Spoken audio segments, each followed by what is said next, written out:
Welcome to Jai's healthy kitchen. இன்றைக்கி வீடியோவில் நம்ம முட்டை குழம்பு எப்படி டேஸ்ட்டாக பண்ணலாம், ஈஸி அண்ட் டேஸ்ட்டாக பண்ணலான்றதை பார்ப்போம். அதுக்கு தேவையான பொருட்கள் பார்த்துக்குவோம். இன்றைக்கி நான் 3 முட்டையை வேக வச்சு எடுத்து வச்சுருக்கேன். முட்டையை வேக வைக்கிறது குக்கரில் ஒரு விசில் விட்டோம் அப்படின்னா நல்லா சாஃப்டாக முட்டை வெந்துடும். இந்த மாதிரி நம்ம எடுத்து வச்சுக்கலாம். நெக்ஸ்ட்டு பார்த்திங்கன்னா இதில் மூணு மீடியம் சைஸ் தக்காளியை நான் பியூரியாக எடுத்து வச்சுருக்கேன். தக்காளியை அரைச்சி எடுத்து வச்சுருக்கேன். வெங்காயத்தை பொடிசாக கட் பண்ணி வச்சுருக்கேன். ஒரு 10 சின்ன வெங்காயத்தை பொடிசாக கட் பண்ணி வச்சுருக்கேன். நீங்கள் பெரிய வெங்காயம்னா ஒரு பெரிய வெங்காயம் ஒன்று எடுத்து கட் பண்ணி வச்சுக்கலாம்.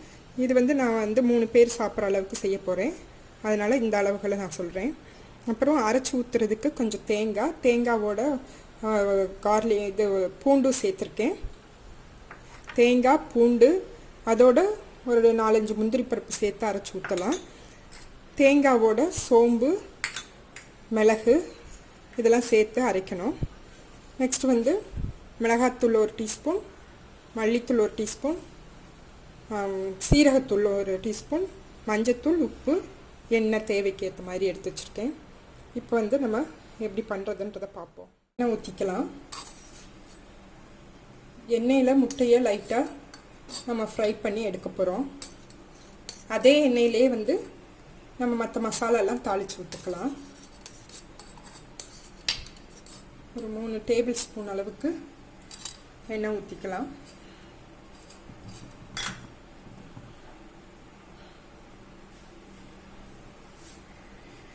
இப்போ இதில் நான் மஞ்சத்தூள் போடுறேன்.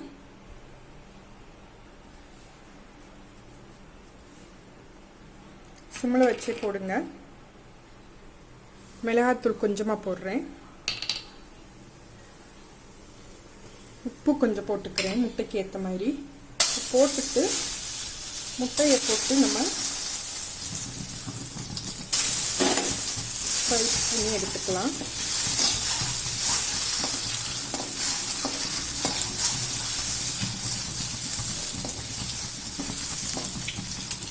எக்கு ஓவர் குக் பண்ண வேண்டாம். லைட்டாக அதில் அந்த மசாலாவில் பரட்டி எடுத்துக்கிட்டா போதும்.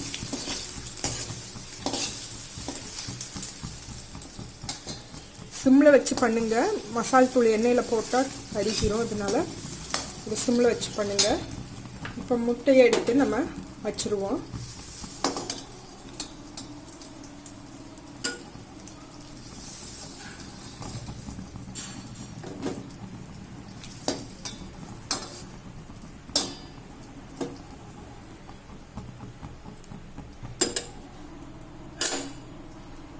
இதே எண்ணெயிலேயே இப்போ நான்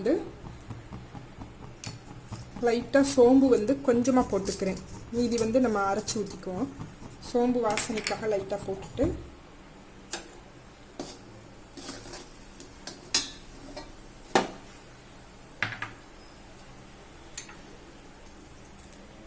சோம்பு பொரிஞ்சதும் வெங்காயத்தை போட்டு வதக்கலாம். சோம்பு பொரிஞ்சிருச்சு. வெங்காயத்தை போட்டுக்கலாம்.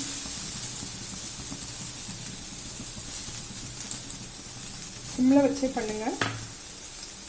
மீடியம் ஃப்ளேமில் வச்சு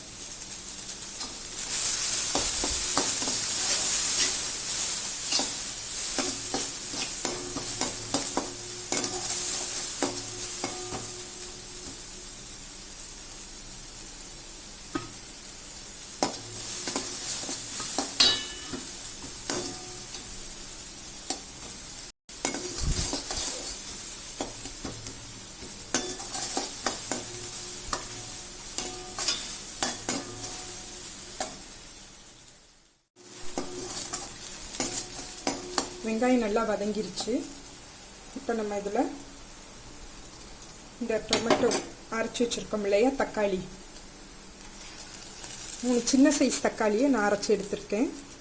பெருசாக இருந்தால் 2 தக்காளி. நான் இது 3 பேர் அளவுக்கு நான் செய்கிறேன்.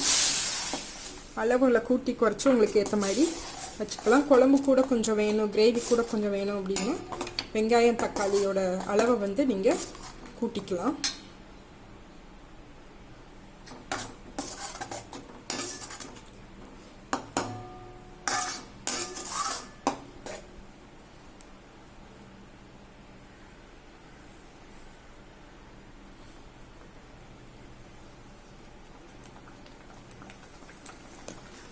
தக்காளி போட்டு கொஞ்சம் வதங்கினதும்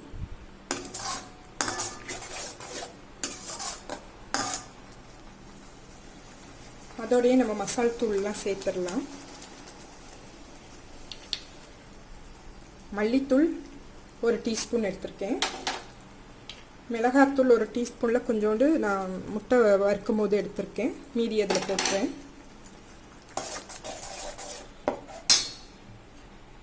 உப்பு கொஞ்சம், இது சீரகத்தூள் 1/2 டீஸ்பூன் அளவுக்கு சீரகத்தூள்.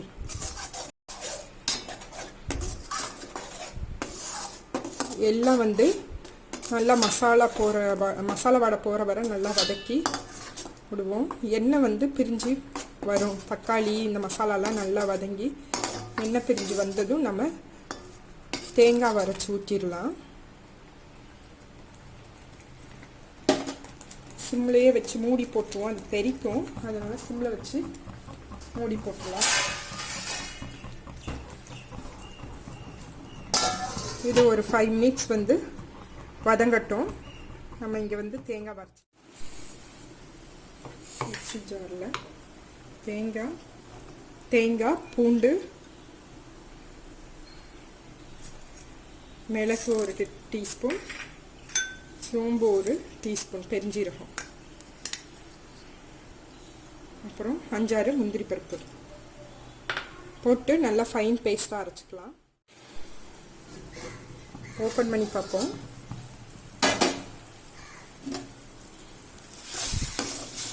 மசாலா வடையெல்லாம் போயிடுச்சு.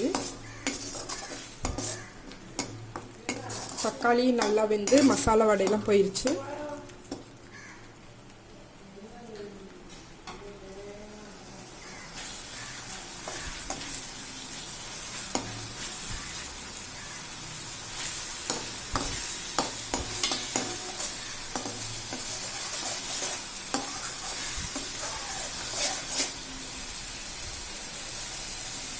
இந்த ஸ்டேஜில் நம்ம அரைச்சி வச்ச தேங்காய் விழுத ஊற்றிக்குவோம்.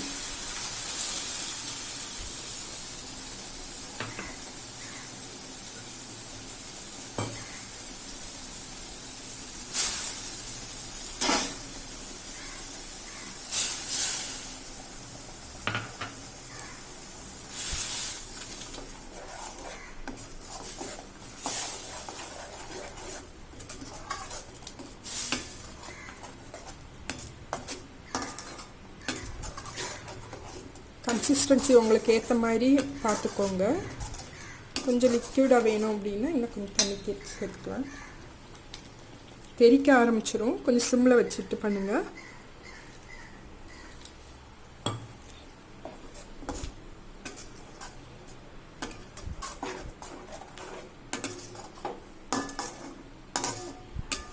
ஒரு 5 நிமிஷத்துக்கு மூடி போட்டு வேக விடுவோம்.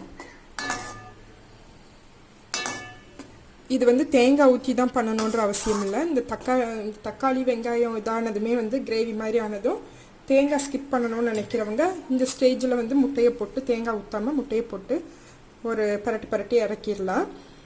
இல்லை தேங்காவை தவிர்க்கணும்னா வெறும் முந்திரி பருப்பு மட்டும் கூட அரைச்சி ஊற்றலாம்.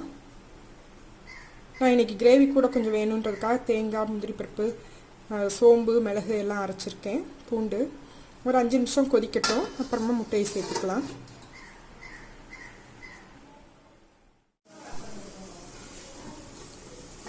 ஓப்பன் பண்ணி பார்ப்போம். 5 மினிட்ஸ் ஆயிடுச்சு.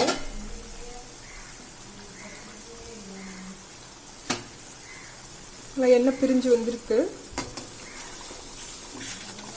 சிம்மில் வச்சுக்கோ.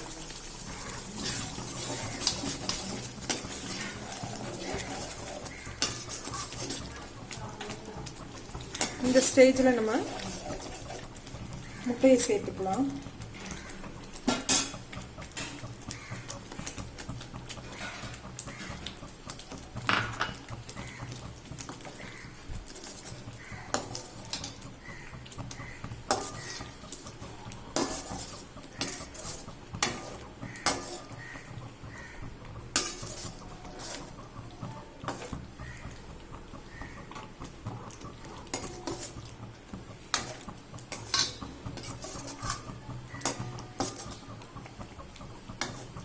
முட்டையை போட்டு ஒரு 2 மினிட்ஸ்